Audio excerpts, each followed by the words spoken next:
the tax code, Right. Immigration reform you talked about in the past. But this is not a place where you can get big ideas done.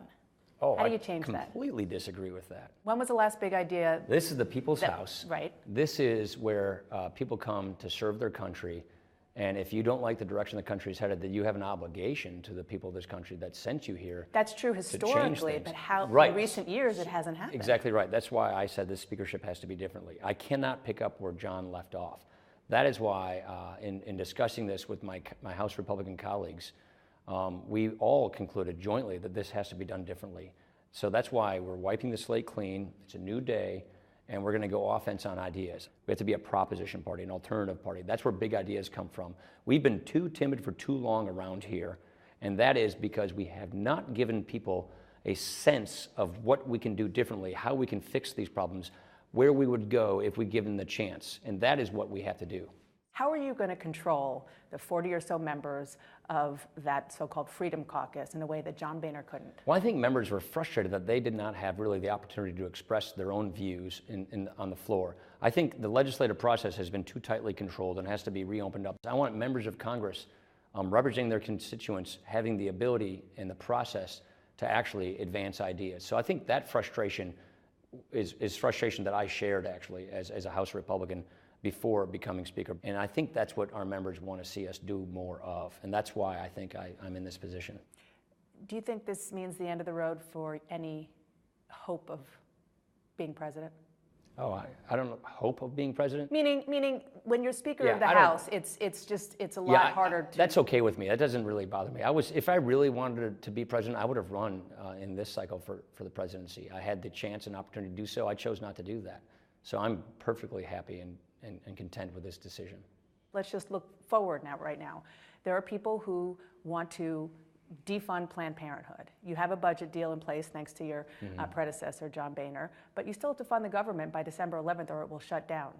Will you? Well, this is what I mean when I say being an defund Planned effective Parenthood? opposition party. I think being an effective opposition party means being honest with people up front about what it is you can and cannot So achieve. are you going to tell everybody, sorry guys, we can't defund Planned Parenthood? I think we need to be very clear about what it is we can and cannot achieve and not set expectations that we know we can't reach given the constraints of the Constitution.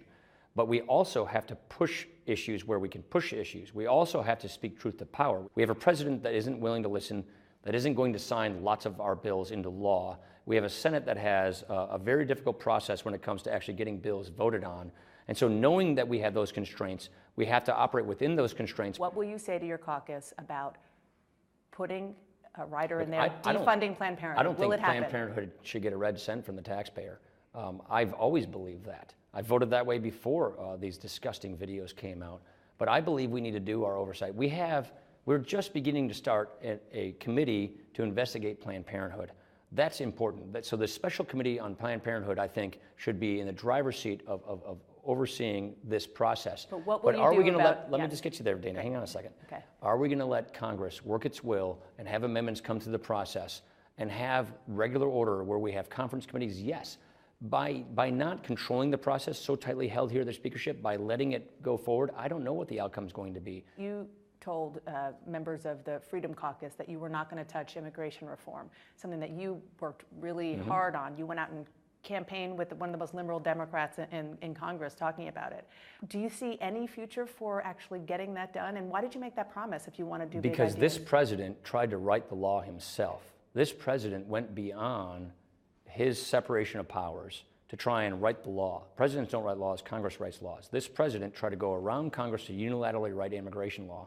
So specifically on this issue, you cannot trust this president on this issue. So why would we want to pass legislation on a very divisive issue with a president we can't trust on this issue? You sparked a national debate when you said one of the reasons you didn't want to take this job is because of your work-family balance. I have to say that when I was reporting on that, I got more response on Twitter, on Facebook, from friends and family all over the country saying, wow, this is interesting that he's talking about this, but what's he going to do about it? I don't think that sticking up for being a person with balance in your life, for wanting to spend your weekends in your home with your family, which I work with constituents and my family throughout the weekends.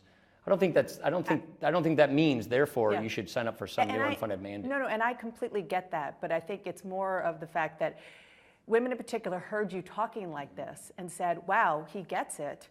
Maybe he can do something about it. And I hear you're saying unfunded mandate, but there are proposals out there to make it work in a way that it's not unfunded. Well, yeah, flex time. I think we've had some pretty good legislation on flex time, so that, and that's a bill I think is a great idea.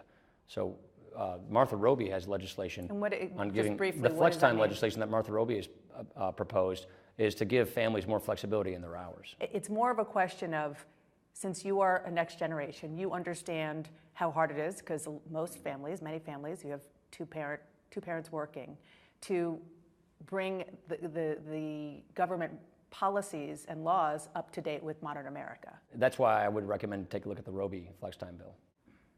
Your office is also your apartment, your bed, your